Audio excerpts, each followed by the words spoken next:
Winning the ICC T20 World Cup for the second time, ladies and gentlemen, Surya Kumar Yadav and Team India.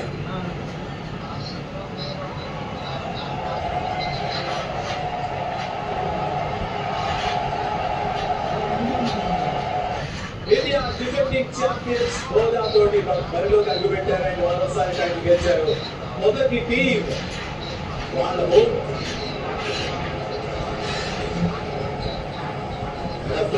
వాళ్ళే defending champions అవస్థ కూడా వాళ్ళే మూడోసారి కూడా గెలవడం. దాంతో ఇండియా ఫైనల్ గా ఏ ప్రాంతంలో మొదలుపెట్టారో 2024లో ఆ వరల్డ్ కప్ వచ్చిన తర్వాత అది చెప్పుకోవచ్చు. ఆ సమయాన్ని చేరుకున్నారు. ఈ సైకిల్ కూడా పూర్తిగా కంప్లీట్ చేశారు. ఆ వరల్డ్ కప్ నుంచి వరల్డ్ కప్ మధ్యలో ఫైనల్స్ అన్ని కూడా గెలిచారు. ఈ వరల్డ్ కప్ కూడా గెలిచి ఎక్కడైతే